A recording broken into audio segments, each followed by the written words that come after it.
Hey there, you're tuned in to MEA Worldwide. I'm your host, Elena Jordan, and today we are sitting down with Gwen Hollander. Hello. Thank you so much for joining us Thank today. you for having me.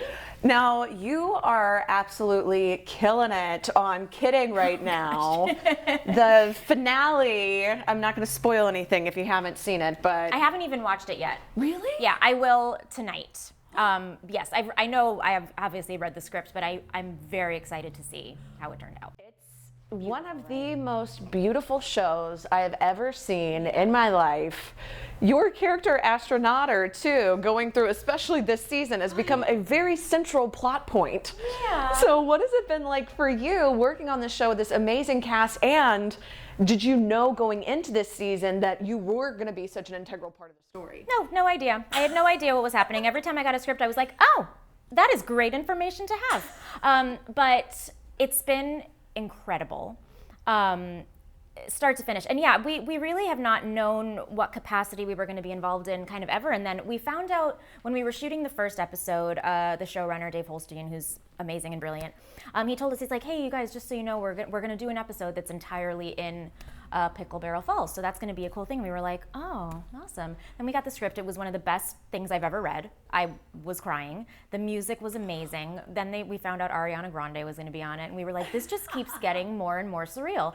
And Dave had said to me on set one day, because this was a funny season for me particularly. Like I had, again, I'm going to spoil, but it's out. It's out. Right. It's out. This day I did that scene with Blake Griffin in a car doing a car commercial. Like they crammed my giant astronaut body into a car, and then I danced with the Dalai Lama, and I did the Charleston with the Dalai Lama. There were a few things where he was like, did you ever think that you'd be doing this? And I was like, no, it never occurred to me that I would be a giant Space-Otter doing the Charleston with the Dalai Lama. Never thought of it. And he was like, yeah, it's kind of become my goal to, every time we have Gwen on set, have her do just something that's slightly weirder than the last time. And I think he succeeded. I mean, there are definitely some very, very weird moments in this show, but delightfully weird. I mean, like they're all incredible. Yeah. And talking about specifically that episode, the Pickle Barrel Falls episode, it's crazy that the entire thing being shot as if you're watching the kids show can be so deeply emotional and have all of these super resonant moments. Yeah. Were there any kind of challenges for you though, performing, because you're also in this big giant astronaut suit too, so you're having to convey all of this in kind of a limited... It's always challenging. And I think with puppets in general, there is always kind of a like, okay, so this is what we're doing. How do we put that on a puppet?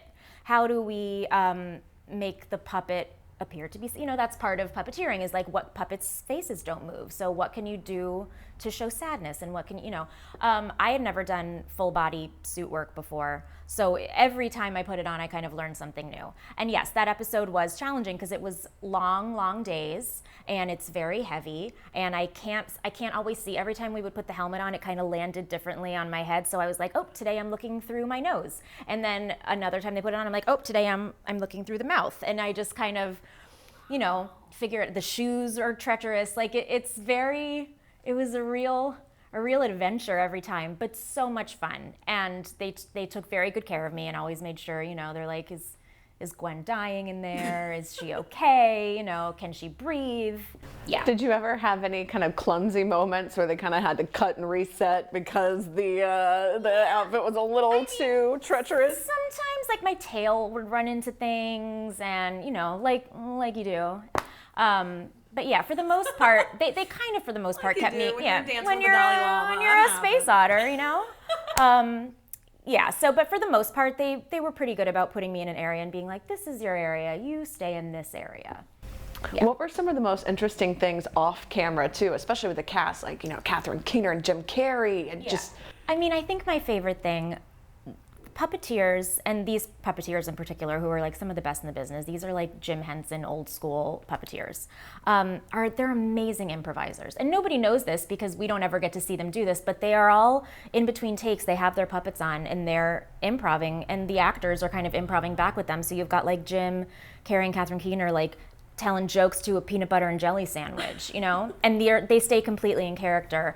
And that was my favorite stuff, is watching kind of the interactions with the puppets in between. And also just watching them set things up. It's the strangest thing. Like Michel Gondry's like, oh, I need this sandwich to, you know, be higher, you know? And you're like, when did I ever think I'd hear that? That's pretty incredible, though, that the puppeteers are also improving. Like, I would have thought all of that would have to be so, you know, meticulously choreographed. I mean, when the camera's rolling, yes. When the camera's rolling, yes. But the in-between take stuff is, everyone's very silly. Well, speaking of comedy, too, I mean, you are absolutely hilarious, not only in Kidding, but also, I mean, Future Man, one of the funniest, I mean, absolutely hilarious, this whole like Back to the Future scene. Yeah. If you could, which it was kind of, what was that like to be able to put on like the 80s gear? That was amazing. I mean, there's nothing, I think there's nothing more fun. I've done like a bunch of productions of Footloose, and some where we didn't do it fully 80s style, but some where we really went for it. And there's nothing more fun than like going full 80s. And they told me they're like, all right, so we're doing like Madonna / Cyndi Lauper. And I was like, bring it. So it was like, you know, fingerless gloves and so much fun to get dressed. A little scary when I had to get undressed. That was a thing. But that experience was amazing. And I think the show, but again, with Future Man and with Kidding, even if I had nothing to do with Future Man, I'd watch it and be like, this is one of my favorite things I've ever seen. It's everything I love. There's a sci-fi element and it's hilarious. And then Kidding also, like, just such a good show. I feel very, very fortunate. Your performance is just absolutely killer in both. Thank you. I mean, hilarious, absolutely hilarious. Thank you so much. If you could kind of adapt, you know, since that was kind of more Back to the Future theme, if you could do something that was kind of an adaptation of any movie, oh my gosh, because you've done so many. I mean, at Rockwell, getting to do the musical adaptation of it, getting to play Beverly March. I mean, you're doing these amazing things, but if you could do any adaptation. My gosh, that is so hard. I love sci-fi.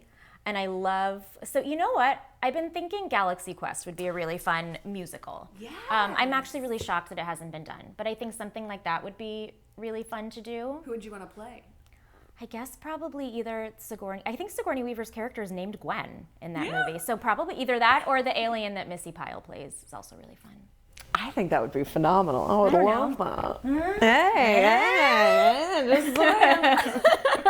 and kind of talking about your theater background too. I mean, you're no stranger to theater. You were on Broadway. Wow. It's like incredible, incredible. So what has been kind of your experience transitioning to in between theater and film and vice versa? Because you're doing both and series all simultaneously. So what is your process the same when you're going into each of these roles? Yeah, it's really interesting because acting is acting, of course, but what's been hard for me to get used to is how solitary TV and film stuff is, because your prep is all kind of by yourself.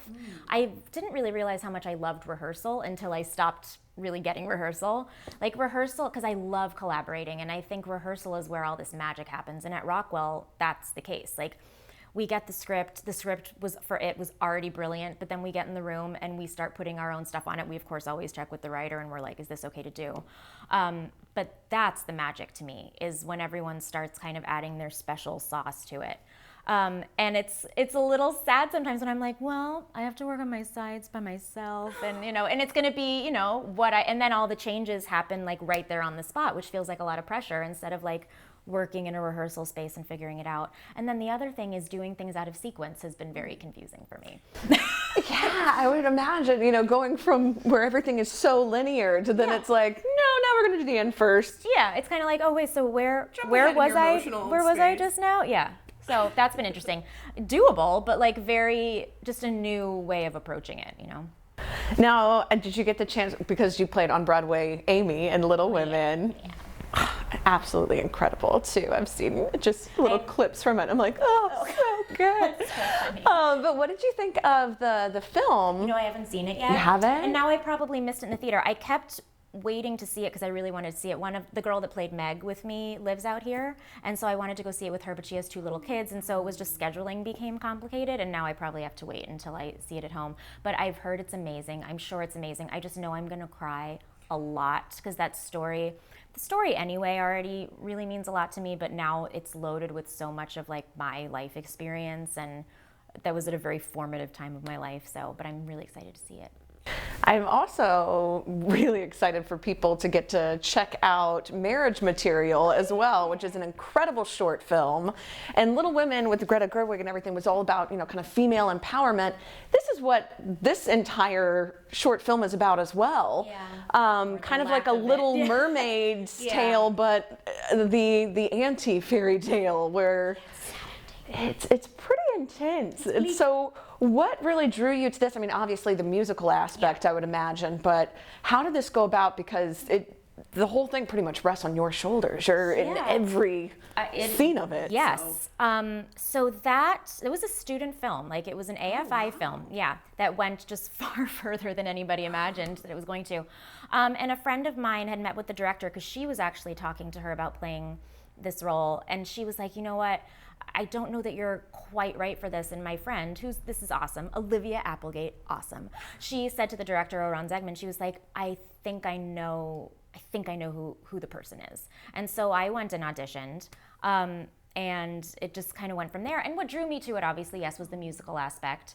And I was like, I'd never done anything musical on camera before. And I was like, this will be cool. This will be a fun piece of footage to have. And then, it became this, because I didn't know anything about her work either, really, and she's amazing, and the cinematographer's amazing, so I didn't know how great it was going to look and how smart she was. So I just kind of got into it initially because I thought it would be a really fun thing to do, and then it became a thing, and then like Fox Searchlight, now just Searchlight, purchased it, and it's so cool. And now it's going to be a series on Quibi. Oh, I didn't even know about that. I don't know if I'm in it or not, but it's going to be. Oh, I hope you are. I mean, I would imagine because we'll see. I want to see a continuation of her story. I don't want to spoil anything for people who haven't seen it because it's very good and you should definitely watch it. But what was that process like for you as well, as having the Broadway musical versus the on-screen musical? Yes, this was very interesting because this was the first time I ever pre-recorded something, and so we pre-recorded all the music in the studio like a month before we shot, and probably after we'd been rehearsing for a couple of weeks. So what was really interesting is that we committed to those performances a month before, and then we found so much more, but you're kind of still tethered to what you did in the studio. So there was a lot of pressure in the studio because I was like, whatever I do right now is what I do in the movie a month from now. But and there were some things that we did kind of go in and do in post because what we had done in the studio didn't match where we had gotten to in the story. So I would say that was the craziest thing about it. But we shot that movie in 6 days. Oh my gosh. Yeah. Wow. Yeah. Really intense. We rehearsed like crazy because we knew we were the venue, that was all the time that they could give us. So so that must have been a little bit nicer since you like the rehearsal process yes. as well. So. No, this director really we got into it. So I loved and so it was a marriage of two things that I love to do. So it was really cool. Great material. So it was great good marriage. material. Yeah. So thank you so much for coming in and talking with us. Where can everybody check out Marriage Material and keep up with you as well? So Marriage Material it's on YouTube on the Searchlight Shorts page, and also on Searchlight Shorts has a website, and I think it'll link you up to it. I am on Instagram as Gwenstagram811, and I'm on Facebook with my regular name, and on Twitter I'm how do we keep track of all these handles? On Twitter, I'm GwennyH811. Yes, those are. Thank you so much for talking with us. Thank you for having me. Be sure to check her out on Kidding as well. So good. And you can check out all of our celebrity interviews at MEA Worldwide. That's MEAWW.com. Until next time, I'm Elena Jordan. Have a good day.